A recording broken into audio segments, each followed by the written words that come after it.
Bonjour les amis, bonjour de Caracas. Cette fois-ci, une dernière fois dans l'affaire de Stan Mayo pour savoir comment les autorités de la révolution bolivarienne vont réagir face à la demande d'extradition de la France. Eh ben, ils ont accepté la collaboration avec le pays ennemi, des gouvernements qui ne s'entendent pas entre eux, mais ils ont accepté l'extradition. Donc hier, Stan a été extradé pour la France. D'ailleurs, il doit déjà être arrivé depuis un moment à Paris et même à Sainte. La chose, c'est que l'extradition est complètement illégale, c'est-à-dire le tribunal suprême de justice s'est toujours pas prononcé concernant le recours en cours. C'est-à-dire, ils ont procédé à cette extradition malgré un recours en cours. Pour ça, tout ça, ça sert à rien. La justice, tout ça, c'est un jeu truqué, ça sert vraiment à rien. Dans aucun pays d'ailleurs.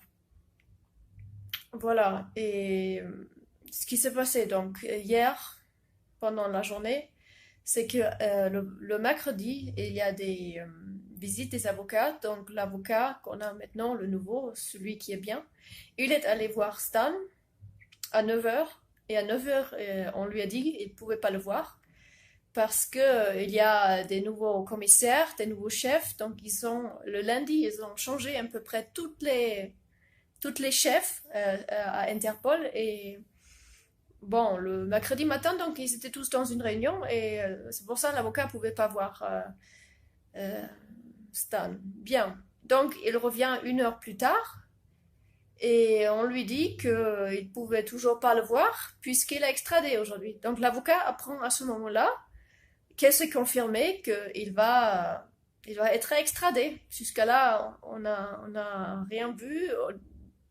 d'officiel de quoi que ce soit. Et donc après, nous sommes allés rapidement au tribunal suprême de justice pour voir qu'est-ce qu'ils ont décidé par rapport à cet amparo constitutionnel qui est en cours, le recours contre l'extradition, et il est toujours en cours.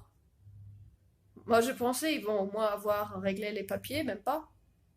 Enfin, ça arrive en France aussi, hein, qui font les papiers après. Donc voilà, le recours est toujours en cours, et l'avocat disait, mais si ça se passe mal, il y aura un autre recours. Mais bon, tout ça, ça sert à rien, hein. C'est le jeu truqué de la justice, donc ça sert à rien tout ça. Donc l'avocat et Stan étaient les derniers à être informés de l'extradition. C'est-à-dire après avoir été passés au tribunal, où il n'y a aucune confirmation d'une extradition en cours, nous sommes allés à l'aéroport parce que Stan était déjà transféré par Interpol à l'aéroport. L'avion déjà attendait. Donc on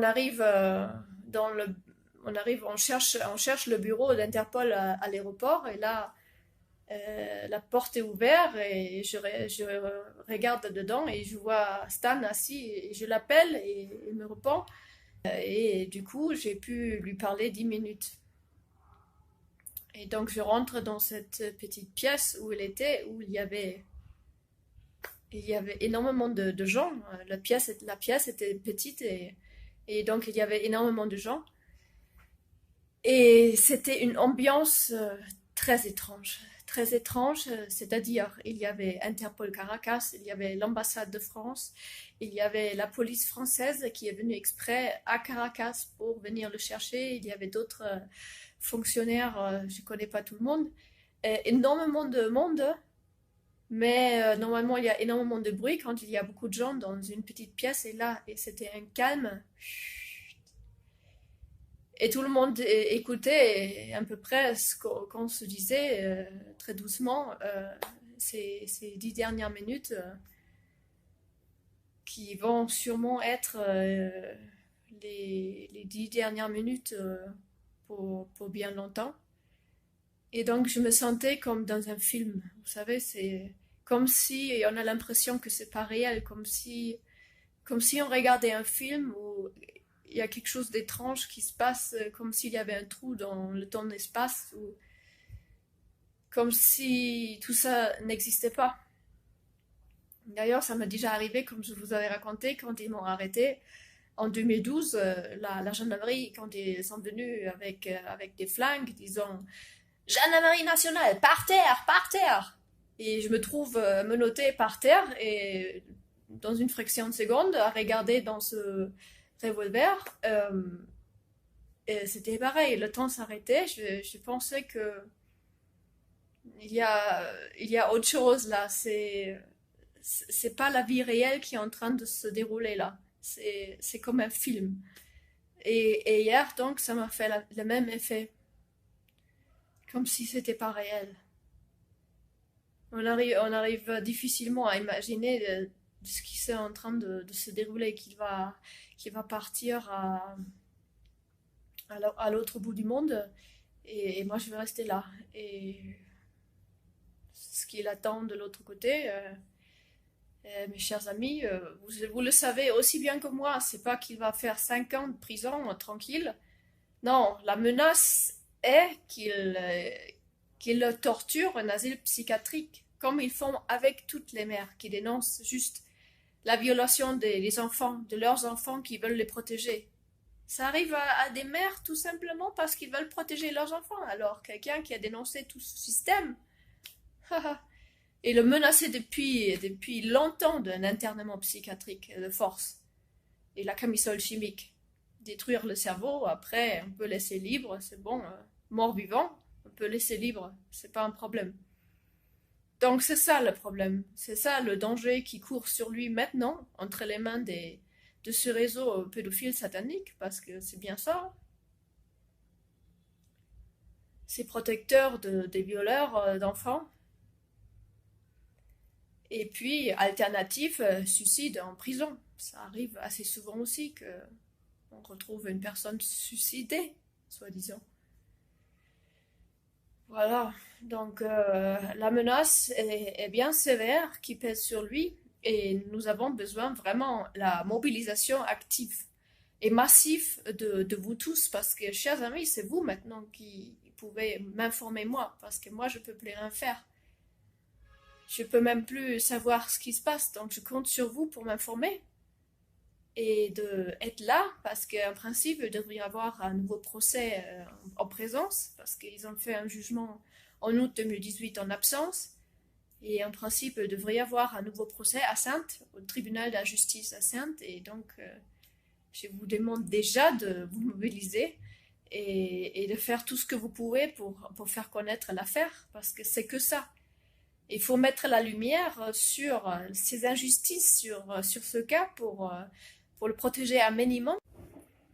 Et il faut dire, après 5 mois et intensifié depuis la dernière semaine, on est au bout du rouleau ici. Moi, courir toujours pour lui apporter à manger et essayer avec l'avocat de faire bouger les choses dans un sens ou dans l'autre, mais tout restait bloqué, tout ce qu'on a fait restait bloqué. C'est comme par magie, hein, magie. Tout est bloqué. À chaque fois on met un papier, c'est une histoire d'impossible. On n'arrive pas à même amener un papier dans une institution. C'est un combat d'une semaine pour amener un papier, si on a de la chance. Et après, de toute façon, c'est un trou noir, ça disparaît dans les institutions vénézuéliennes. Comme notre asile politique qui a disparu depuis 2018. Tout a disparu en permanence. C'est impressionnant, donc c'est surnaturel. Vous comprenez? C'est surnaturel et nous sommes épuisés, moi comme l'avocat aussi, on est épuisés à nous battre contre des trucs de la folie. En plus des problèmes qui sont spécifiques au Venezuela, et là intensifié aussi parce qu'il n'y a pas de réseau téléphonique, on a énormément de mal à contacter les gens de droite à gauche, ça marche pas, ça marche pas. Donc si on ne peut pas s'appeler, on ne peut pas se voir, on ne peut pas parler, on peut rien faire. Voilà, comme ça c'est simple, non? Donc il n'y a pas de transport. Enfin, tout est super compliqué, on est au bout du rouleau là. Et là, j'ai vraiment besoin de dormir une bonne nuit. Et je pensais, cette nuit, j'y arriverai, mais encore, j'étais très épuisée, mais j'arrivais pas à dormir non plus. Donc, il faudra que la pression descende maintenant doucement euh, ici à nous tous qui ont été tant sous pression ces derniers temps. Et puis maintenant, c'est à vous, chers amis. Maintenant, c'est à vous. Il est en France, moi, je peux plus rien savoir. C'est vous. J'espère des nouvelles de vous pour savoir ce qui lui arrive et surtout que vous le soutenez, que vous faites un bruit maximum sur Internet et où vous pouvez. C'est que ça qui peut le protéger. Vous savez, comme c'est avec les vampires. Il faut mettre la lumière. S'il n'y a pas de lumière, les vampires, ils finissent la proie. Donc c'est que la lumière qui peut protéger. Et on sait très bien qu'il risque du très lourd. Il risque de partir en asile psychiatrique. Et Stan a besoin de vous. Parce que moi, je peux plus rien faire. Moi, je suis tout seul maintenant ici au Venezuela. Je ne sais pas encore qu'est-ce que je vais faire et comment moi je vais continuer. Mais ça va certainement prendre beaucoup de temps avant qu'on puisse se revoir. Donc je vous demande de soutenir Stan un maximum, de faire savoir. Et oui, on a besoin des idées et aussi des finances. Et donc si vous pensez à moi, je vous remercie beaucoup. Je mets le compte en ligne. Et si vous pouvez, je vous serai très reconnaissant. Donc maintenant, la lutte au Venezuela, l'opération Libération San Mayo a échoué par la corruption des sociétés secrètes mondiales qui contrôlent toute la société, le monde entier, n'est-ce pas? Donc jusqu'au Venezuela, qui n'est pas une exception, comme nous avons pensé. Donc tout s'achète et nous n'avons pas eu les effectifs pour nous payer la liberté, tout simplement. Parce que ça aurait été une option aussi ici. Voilà. Voilà la situation, chers amis. Et maintenant, merci, chers amis, de m'informer, moi, ce qui se passe. Parce que moi, j'en ai besoin de savoir aussi. Maintenant, comme je suis loin et je ne sais pas encore ce que je vais faire, j'ai besoin de savoir qu'est-ce qui va arriver à lui. Et j'espère que vous allez arriver avec le bruit que vous pouvez faire en France, de le protéger du pire. C'est ça que je souhaite. Donc voilà, chers amis, des nouvelles de Caracas dans l'affaire Stan Mayo et cette association de malfaiteurs que nous sommes dans le projet d'enlèvement de 3 enfants pour les rendre à la mère Sandrine Gachatois. Voilà.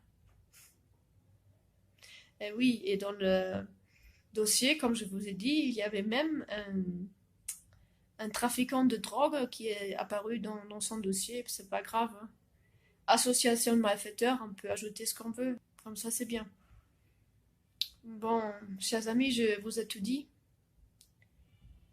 Je compte beaucoup sur vous. Stan compte sur vous. Donc la lutte continue. On ne va pas se laisser abattre comme eux ils pensent qu'on va être. Non, il faut qu'on reste positif, qu'on reste combatif et peut-être ça va sortir bien aussi. Espérons. Merci à vous. Merci à tout le monde. À bientôt. Oui, bonjour de nouveau. Oui, on est vendredi maintenant, vendredi matin à 9 heures ici à Caracas. Je dois faire un petit ajout. Comme on se demande où Stan a atterri, moi je pensais qu'il était à Sainte. Seulement, on n'était pas sûr et donc j'ai appelé encore l'ambassade de France qui me dit que les gens qui sont venus à 5 de France pour l'amener au tribunal. Et ils l'ont amené au tribunal des Bobigny. Vous vous rendez compte? Vous savez ce que ça veut dire? Je sais pas, mais peut-être il y a encore le président du tribunal de Bobigny qui s'appelle Rosenzweig. Rosenzweig, le pédophile notoire, la photo qu'on a publiée, la photo qui était dans les CD-ROM de Zandvoort, la photo où elle est nue avec un petit garçon. Donc c'est ce magistrat qui est le président du tribunal de Bobigny où ils ont amené Stan hier à son arrivée en France. Donc bonne chance, bonne chance. Et donc après, en principe, il va être transféré à Sainte. Donc amis, les amis, il faut vraiment, il faut faire quelque chose. L'heure est grave, l'heure est grave.